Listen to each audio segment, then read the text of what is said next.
नमस्कार मित्रों, क्या आप जानते हैं कि हजारों साल पहले एक महिला ने संसार के महानतम ऋषियों में से एक को सवालों में घेर लिया था। मैत्रेय ने एक ऐसा प्रश्न पूछा जिसका उत्तर आज भी जीवन और मृत्यु के रहस्यों को उजागर करता है। अगर धन अमरता नहीं दे सकता तो असली अमरत्व कैसे पाया जाए? चलिए इस रहस्यमयी संवाद में प्रवेश करते हैं, जहां याज्ञवल्क्य और मैत्रेय की बातचीत आत्मा और ब्रह्मा का अद्भुत ज्ञान प्रकट करती है। चलिए पहले जान ले कि याज्ञवल्क्य कौन थे।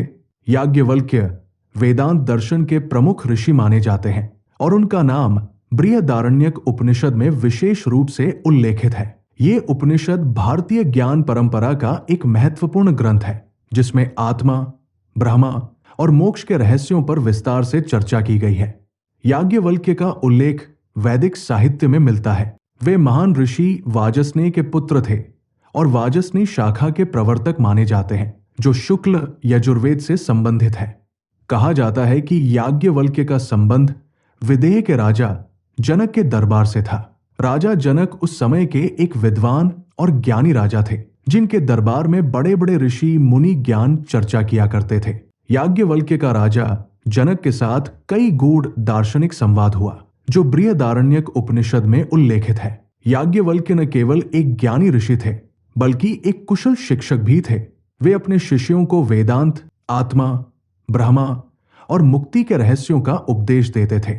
उनकी शिक्षाओं का उद्देश्य केवल धार्मिक अनुष्ठान नहीं था, बल्कि आत्मज्ञान और मुक्ति की ओर प्रेरित करना था।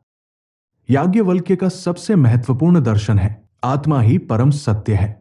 उन्होंने कहा कि ये आत्मा ही अनश्वर और अजर अमर है। शरीर और मन नष्ट हो जाते हैं, लेकिन आत्मा अटल रहती है। उन्होंने समझाया कि आत्मा कोई वस्तु नहीं है जिसे देखा जा सकता है, ये अनुभव की जाती है। आत्मा को जानने वाला व्यक्ति ही सच्चे ज्ञान को प्राप्त करता है। उनके अनुसार आत्मा ही ब्रह्मा है, अर्थात वही परम सत्य है जो समस्त सृष्टि का आधार है। याज्ञवल्क्य ने नेति नेति का सिद्धांत दिया, जिसका अर्थ है ये नहीं, वो नहीं। ये एक विशेष पद्धति है जिसमें व्यक्ति सत्य की खोज के लिए हर सीमित, भौतिक और परिवर्तनशील चीज को नकारता जाता है। वे कहते हैं कि ब्रह्मा को परिभाषित नहीं किया जा सकता, उसे शब्दों में व्यक्त नहीं किया जा सकता, इसलिए उसे जानने का एकमात्र मार्ग है हर वस्तु को नकारते हुए उस अनिर्वचनीय सत्य की ओर बढ़ना। याज्ञवल्क्य ने ब्रह्मा को अक्षर या अविनाशी कहा है। उनके अनुसार ब्रह्मा न तो उत्पन्न होता है न नष्ट होता है, वो सदा विद्यमान रहता है। ये ब्रह्मा ही समस्त सृष्टि का कारण है और सभी प्राणियों में स्थित है। उनका मानना था कि ब्रह्मा को केवल अनुभव किया जा सकता है, उसका ज्ञान केवल आत्म साक्षात्कार से ही संभव है। याज्ञवल्क्य ने ज्ञान को कर्म से श्रेष्ठ माना। उन्होंने कहा कि कर्म कांड जैसे यज्ञ, अनुष्ठान आदि केवल भौतिक फल देते हैं, लेकिन आत्मा का साक्षात्कार केवल ज्ञान से संभव है।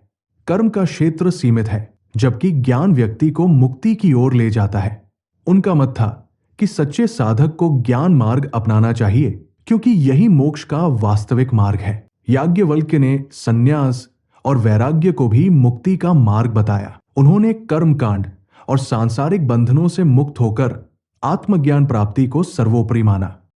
अब हम एक अद्भुत दार्शनिक संवाद के बारे में जानेंगे, जो भारतीय उपनिषदिक परंपरा में अत्यंत महत्वपूर्ण है। याज्ञवल्क्य और उनकी पत्नी मैत्रेय का संवाद। याज्ञवल्क्य अपनी पत्नी मैत्रेय से संन्यास लेने की अपनी इच्छा व्यक्त करते हैं। वे अपनी सांसारिक संपत्ति को अपनी दो पत्नियों मैत्रेय और कात्यायनी के बीच बांटने की योजना बनाते हैं। ये संन्यास की ओर पहला कदम है, जो आत्मज्ञान और संसार से वैराग्य का प्रतीक है।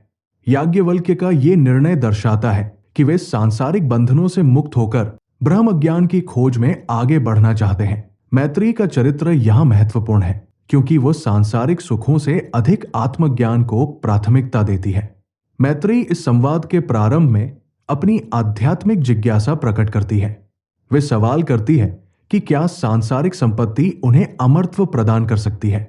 उनका ये प्रश्न दर्शाता है कि वे सांसारिक सुखों की क्षण भंगुरता को समझती है। मैत्रेय ये मानती है कि सारी संपत्ति मृत्यु के अधीन है और इसलिए वो इसका कोई मूल्य नहीं देखती। इसके बजाय वे याज्ञवल्क्य से वो ज्ञान मांगती है जो उन्हें अमरत्व की ओर ले जाए। ये प्रश्न मैत्रेय की बुद्धिमत्ता और वैराग्य को उजागर करता है। साथ ही उपनिषद के मुख्य विषय आत्मज्ञान और ब्रह्मा की खोज को प्रस्तुत करता है। यहां से याज्ञवल्क्य का उपदेश शुरू होता है। याज्ञवल्क्य प्रेम और प्रियता की प्रकृति को समझाते हैं। वे कहते हैं कि मैत्रेय उन्हें प्रिय है, लेकिन ये प्रियता सांसारिक और क्षणिक है।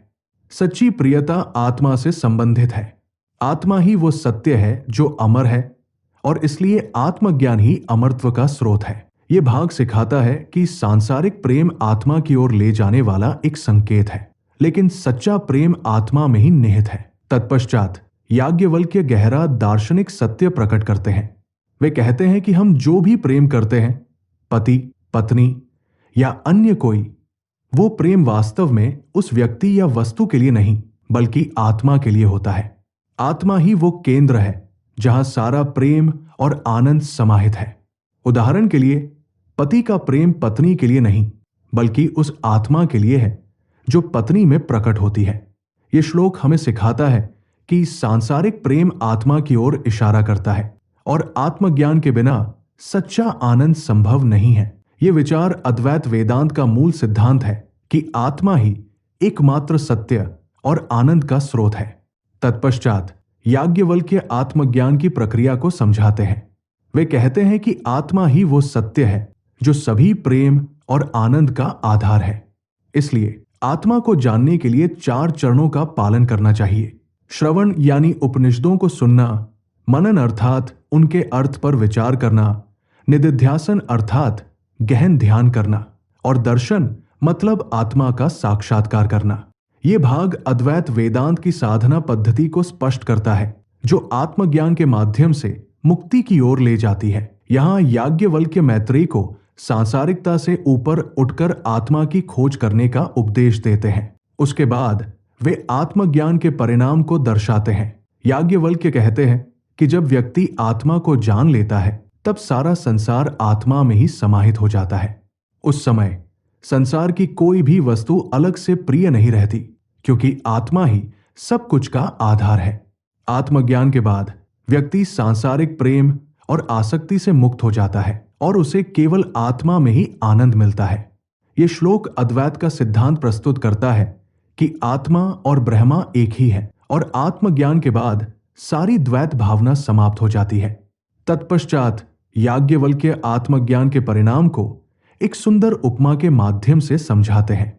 वे कहते हैं कि जैसे नदियां अपनी अलग पहचान खोकर समुद्र में विलीन हो जाती है, वैसे ही आत्मज्ञान प्राप्त करने वाला व्यक्ति अपनी व्यक्तिगत अहंकार को त्याग कर ब्रह्मा में लीन हो जाता है। यहां समुद्र ब्रह्मा का प्रतीक है जो अनंत और अखंड है।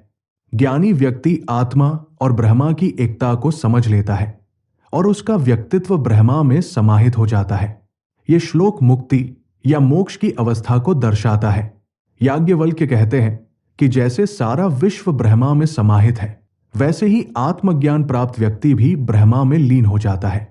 यहां विश्व का अर्थ है समस्त सृष्टि जो ब्रह्मा से उत्पन्न होती है और उसी में विलीन हो जाती है। ज्ञानी व्यक्ति ये समझ लेता है कि आत्मा और ब्रह्मा में कोई भेद नहीं है और वो सारी सृष्टि को ब्रह्मा के रूप में देखता है।